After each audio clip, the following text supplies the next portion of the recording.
We just had our first 2-hour Monday Night Raw in 12 years, and it honestly felt really weird. Here's my review of Monday Night Raw. To anyone that's new, welcome to the Wrestling with Eddie YouTube channel where we talk pro wrestling. We do Raw, SmackDown, PLE reviews, other fun videos, so make sure to subscribe. Comment what you thought of our first 2-hour Raw in forever, and give the video a thumbs up while you're there because it helps the YouTube algorithm. And now, let's talk about Raw segment by segment. So the show started off with CM Punk coming out looking really rough, talking about his Hell in a Cell match and how brutal it was to him, and basically cutting a promo for what it seemed like he's not a retirement, but injury time off. We're not too sure, but it looks like he's going to be gone for a little while from here. Thanking his fans, making fun of his haters, and just talking about his peers, which was a really good promo as always from CM Punk. But looks like he's going to be gone for a little while because he looked in a really rough shape.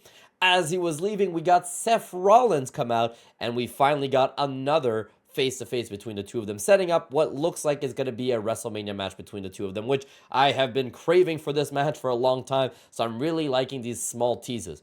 Seth walked right by him, got right into the ring, and this was instantly the first showing of Monday Night Raw 2 hours being really rushed. They were transitioning from thing to thing as quickly as they can because they got to cram a lot of stuff into 2 hours, which I'll talk about my full thoughts about that at the end.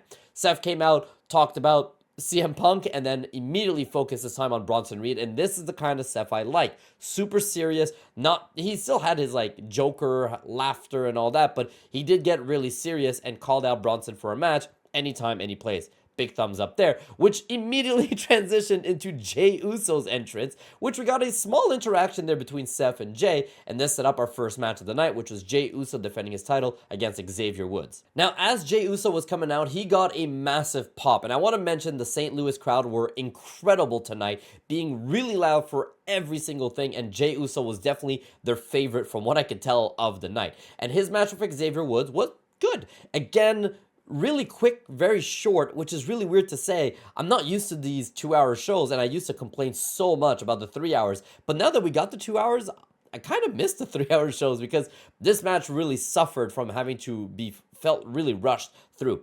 After the match, Jey Uso shook hands with Kofi Kingston, tried to shake hands with Xavier, but Xavier refused and just walked out. Braun Breaker came out, speared Jey Uso. Kofi was trying to convince Xavier Woods to get back in the ring to help Jey, and Xavier refused.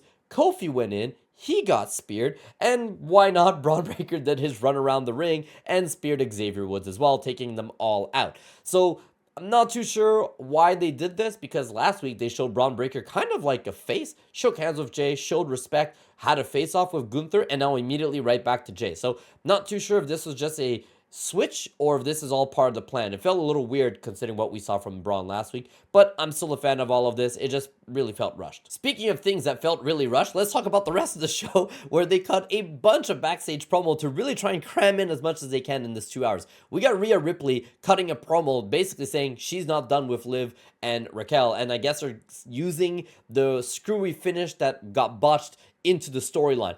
Then we got another promo for the War Viking Raiders, whoever that's going to be. It was probably going to be Penta and Phoenix potentially, but I think now it's pretty official. It's the Viking Warriors. Then we got a bunch of technical issues on Raw, not on my end. So a lot of stuff that I think was supposed to be shown wasn't shown. The commentators seemed a little off and confused as to what was supposed to happen next. Then we got a very quick backstage promo for The Miz with Karrion Kross and R-Truth, setting up Miz versus Truth next week on Raw. Then we got another very quick backstage promo where Sami Zayn met Cody Rhodes backstage and asked him about the Kevin Owens stuff, and Cody said, not right now. This got us into our next match. Our second match of the night was Sheamus versus Pete Dunne, or Butch, whatever you guys want to call him, in a good old-fashioned Donnybrook match. And I didn't know what this was going to be until I saw that they basically set up the ring area as if it was a bar, and I love this match. This was brutal, excellent. It made Pete Dunne look good. Yes, Sheamus won. I kind of wish Pete Dunne would have won this match to really cement him as a threat, but he did lose this match, but in a really good way. Sheamus hit a white noise off a keg through 2 tables and then hit him with a white noise, and then he still kicked out. So that was really cool. Then they zip-tied his arms. Pete Dunne zip-tied Sheamus's arms, tried to beat him up a bit, but Sheamus got him with a bro kick out of nowhere and got the pin. Pete Dunne still looked really great in defeat, so big thumbs up for me on this match. Then we got a very weird Judgment Day backstage promo where Liv, Dirty Dom, and Raquel showed up to the arena in a car, got out of the car, they were asked some questions, refused to answer any of the questions from the interviewer, got back in the car, and left. That was it from the Judgment Day. No Finn, no JD, no Carlito, no Damian Priest tonight either. Again, these 2-hour shows feels really weird now. Do you guys remember when we used to watch Raw and it was 2 hours long and they always had that one 5-minute women's match because they were trying to cram everybody into one match, so they put 10 women in a giant match because they didn't have time for them? They did it again, unfortunately. So we just got Unholy Union and PFC, the Pure Fusion Collective, versus Natalya, Zelina Vega, Lyra Valkyria, and the Party Girls in a 5-on-5 women match that went about 10 minutes.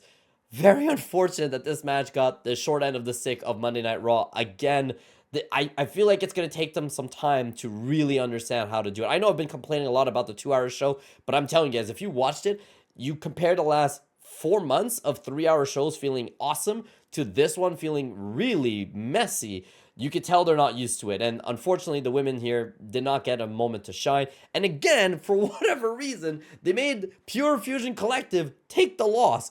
Unholy Union are right there. Pin them. Why did they pin Sonya Deville?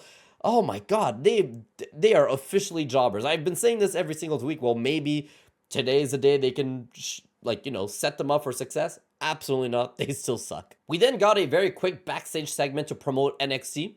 Good stuff there, can't complain. And then we got another backstage promo from Bianca and Jade setting up a match for the Women's World Tag Team Championship for next week on Raw, where they're going to defend their titles against Damage Control. So that's happening on Raw next week. We also found out that Kofi Kingston will be facing off against Braun Breaker next week. Wonder who's going to win that match. And then they talked about Friday Night SmackDown, and that set up our main event. So our main event was Gunther defending his World Heavyweight title against Sami Zayn in easily the match of the night. It felt rushed again like everything else, but the ending was awesome. Those last 5 minutes were really, really good. I've complained a lot about not being a fan of kickouts at 1 when they feel overused. In the WWE, no, not trying to take any jabs, but we haven't had a kick out at 1 in a very long time. So when Sami kicked out from 3 power bombs, it was really, really good moment. And then obviously he passed out from the submission, but it really made Sami look good that he kicked out at 1, was really trying to survive that submission for a long time, and then still passed out. Gunther got the win.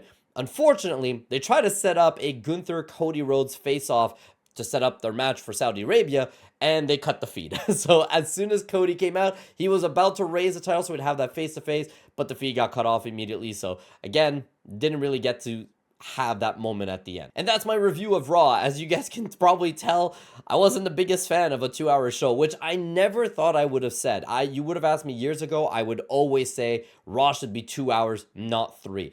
Today has shown me I already missed the 3-hour shows, and we're going to get these 2 hours up until Christmas, so it's going to be some time for me to adjust, and hopefully the WWE can adjust. It's not that I like 2 hours. It's a lot faster paced. This was a really fast-paced show. The problem is the ones that are suffering are not the ones I want to suffer. The women's division should not get ruined because of a 2-hour show, and not having any Judgment Day, which means the tag titles were not there, no Damian Priest, no Rhea Ripley on the show.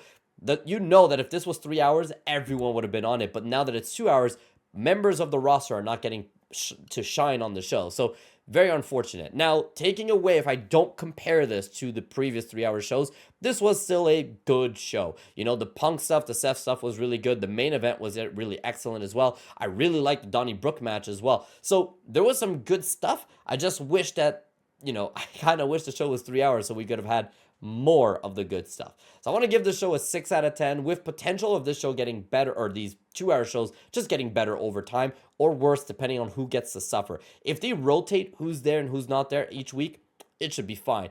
We now know Punk is probably not going to be here for a little while, so hopefully the time they would normally give that, they're going to give it to the women's. They shouldn't have to cram all of them into one 10-man tag match. They could still split them up and give them a bunch of stuff to do, but we'll have to wait and see. Let me know what you guys thought. Are you guys enjoying 2 hours? Would you rather 3 hours? It's so weird to be in an era where 3 hours seems like that's the better choice, but Let me know what you guys think. Thank you guys so much for watching. I'll see you guys on Saturday. No Saturday review of SmackDown. I'll be traveling for work, unfortunately. But I'll see you guys after. Take care, everybody. Bye-bye.